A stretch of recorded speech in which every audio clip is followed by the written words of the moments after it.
Buenos días a todos. Como habíamos comentado hace unas publicaciones, habíamos prometido una serie de videos o una serie de entrevistas donde habláramos un poco sobre las distintas convocatorias que trabajamos conjuntamente con el INTA, las de SEAGINTA y las de FITINTA. Aparte vamos a hacer una entrevista que tenga que ver específicamente sobre algunas dudas técnicas, pero bueno, eso es más para la parte legal.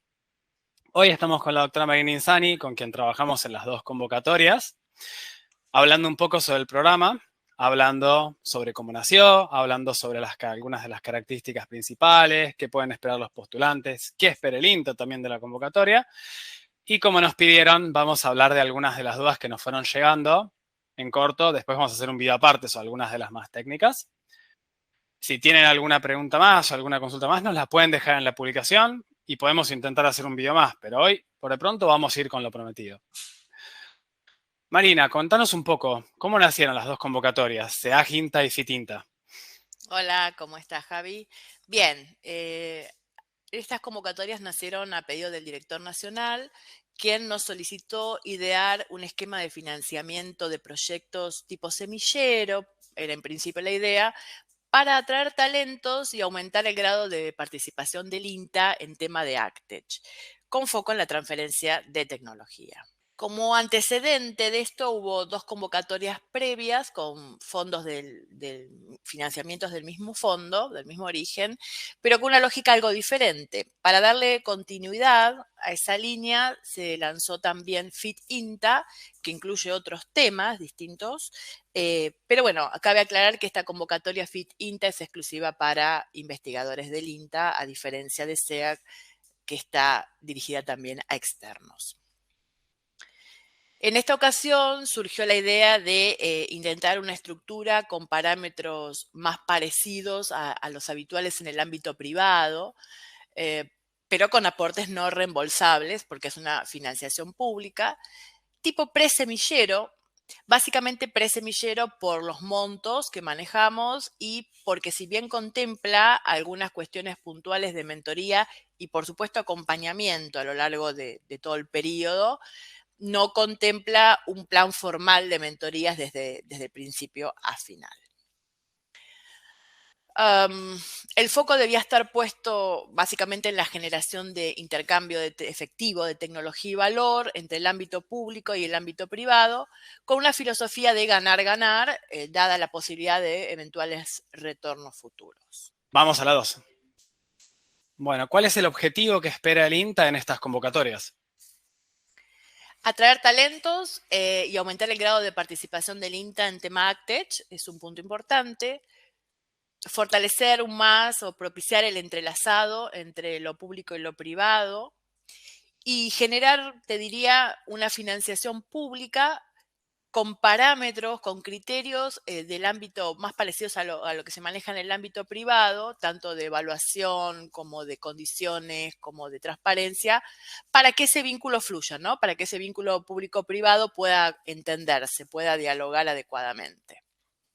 Bueno, una pregunta que dentro de todas surgió bastante, de forma indirecta, en general surgía con las dudas, o que lo que nos permite orientar un poco a los postulantes es qué pueden esperar del INTA los postulantes, ya que alguna gente lo ha dirigido más a la financiación y hemos notado que hay algunos beneficios más y hay algunas cuestiones más que el INTA provee dentro de la convocatoria más allá de la financiación.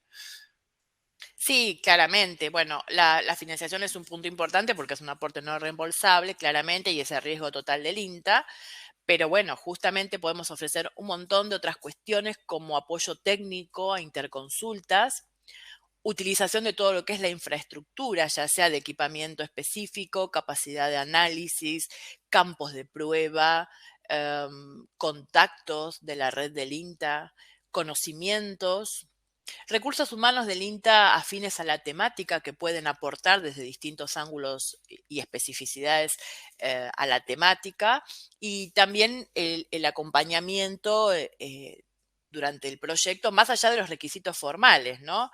Relacionamiento con otras entidades, relacionamiento con empresas, y el futuro usuario de la tecnología a probar que no es menor para los ajustes finos, ¿no? Y en el caso nuestro, a ver, notamos un poco al revisar algunos aspectos de la convocatoria, sobre todo lo que tenía que ver con la parte de grupos y la parte de que se presentaran empresas, notamos que nos da la sensación que un beneficio como indirecto de la convocatoria termina siendo este tema de, además de armar la carpeta proyecto, que alguna gente, sobre todo los grupos más jóvenes, no necesariamente están acostumbrados, el hecho de tener que pensar en algunos grupos de gente que vienen, en asociarse, en tener que formar una forma empresaria, o sea, formalizar una estructura empresaria propiamente dicha, en andar teniendo que pensar en pérdidas y utilidades, en tener que pensar en plazos de formalización, en costos. Si bien no hay si bien como bien comentabas, no hay como una mentoría prevista, está el acompañamiento, como que nos da la sensación que la estructura de la convocatoria un poco como que te va llevando a resolver algunos aspectos que son económicamente relevantes, sobre todo para los grupos más jóvenes. La verdad que a nosotros eso nos entusiasmó bastante.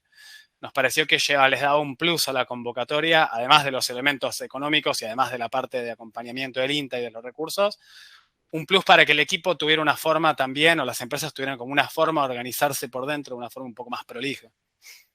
Sí, sí, yo lo veo claramente, eso en el sentido de que los grupos más incipientes, digamos, los grupos, la gente que se asocie, aunque sea informalmente al principio, eh, que tienen una buena idea, los obliga a poner en tierra otros aspectos que a lo mejor no lo tenían, ¿no? Sí, tal cual. Bueno, ahora lo básico. ¿Qué es lo que espera el INTA de los proyectos presentados en esta convocatoria? Ya que ya hablamos de qué pueden esperar los postulantes del INTA. Bien, básicamente aportar al desarrollo de las ACTech en el país, algo no menor realmente en estos momentos. Intentar una transferencia efectiva de tecnología y nuevos conocimientos.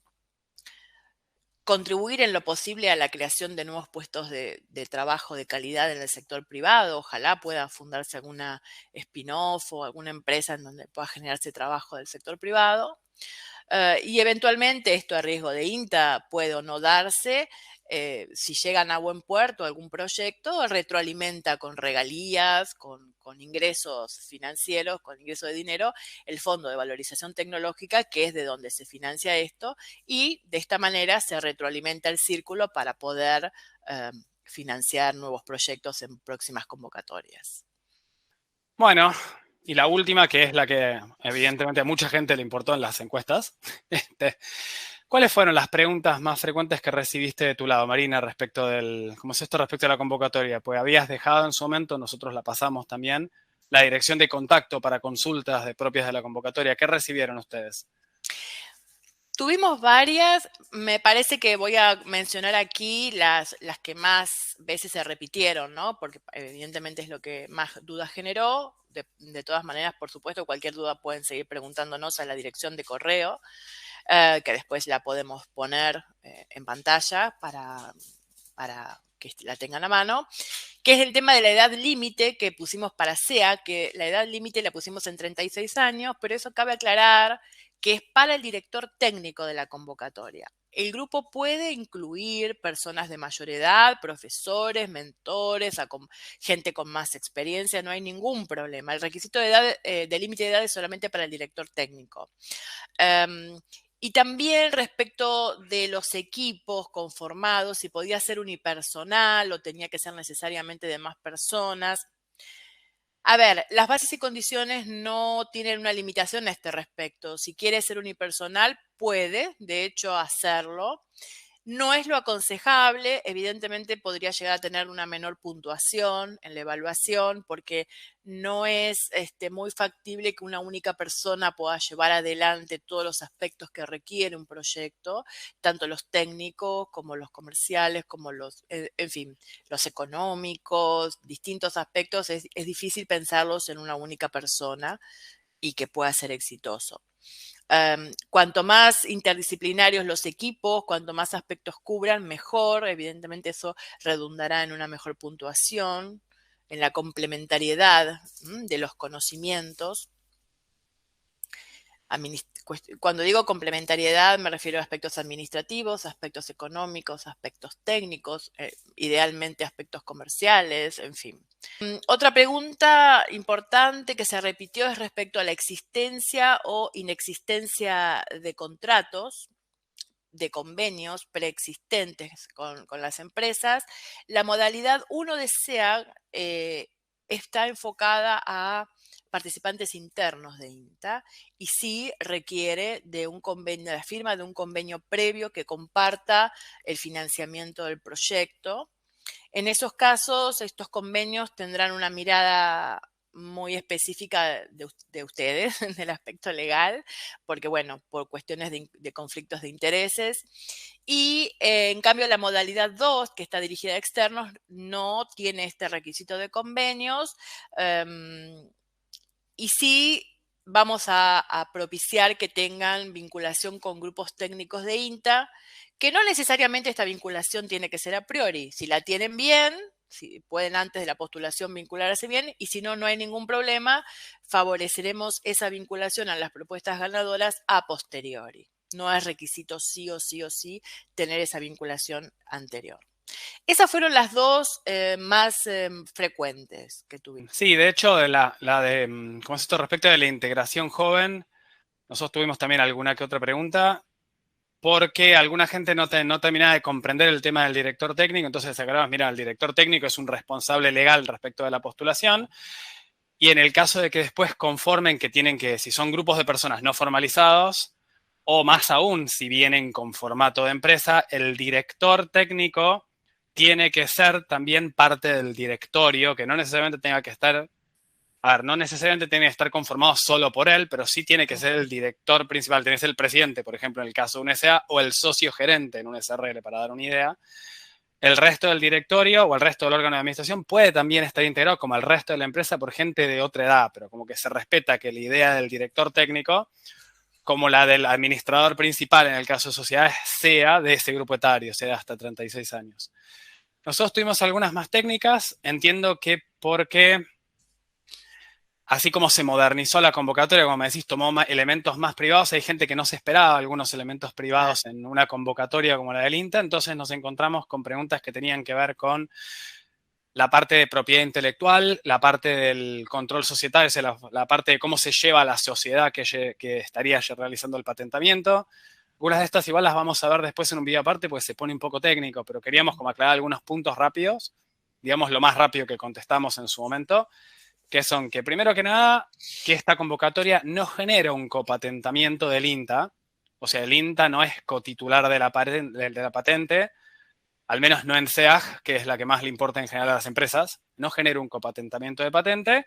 Lo único que hay es una participación del INTA en el caso de que efectivamente haya algún tipo de propiedad intelectual, que también podrían ser derechos de autor, genera un compromiso de compartir regalías con el INTA. Eso sí, para el patentamiento o la registración en general, porque puede ser derechos de autor, de propiedad intelectual, de lo que sea que surja del proyecto, en realidad es a cargo de la empresa. O sea, ahí no hay duda. Digo porque generó bastantes dudas eso. Y por otro lado, nos preguntaron mucho respecto de, bueno, ¿cómo es esto? Que no se pueden hacer, no se pueden transferir partes de la compañía, o sea, no se pueden transferir acciones, no se pueden transferir cuotapartes, no se puede cambiar el directorio, no se pueden hacer acuerdos de accionistas. Esto generó bastantes dudas. La idea en general es que el INTA tenga una empresa del otro lado que responda ante el proyecto que se genere, que sea más o menos el mismo espíritu, la misma idea que la que participó originalmente y que presentó y se postuló en el proyecto y que no cambie la dirección completa de la empresa. Entonces, por eso se solicita que por un tiempo el compromiso sea justamente el de no cambiar el control de la empresa, no ceder acciones, no ceder cuotapartes, declarar que no hay un convenio de accionistas en el caso de que sea un SA, pues la idea es que la idea es que el INTA sepa con quién va a trabajar este proyecto, quién va a dirigir este proyecto, con quién eventualmente va a hacer los convenios de la regalía y no que cambie completamente el control y que esto después genere un conflicto.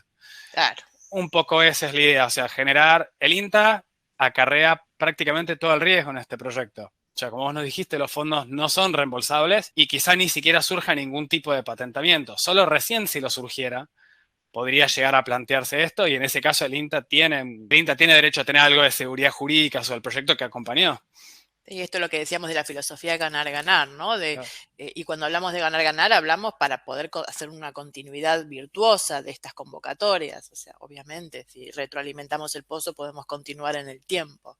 Marina, Ana, esas fueron algunas de las dudas. Podemos volver, quizá más adelante, si alguien plantea en comentarios alguna duda nueva, que nos encantaría. Pero por de pronto ahí pudimos charlar y explicar algunos temitas que son como los más importantes que nos fueron preguntando. Y nada, los invitamos a todos a presentarse. Hay todavía hasta el 31 tenemos hasta el 31 de marzo. Correcto. Y si no, calculo que esperaremos tener futuras convocatorias. Esperemos que salga bien. Ojalá, los esperamos a todos. Muchas gracias a todos por unirse.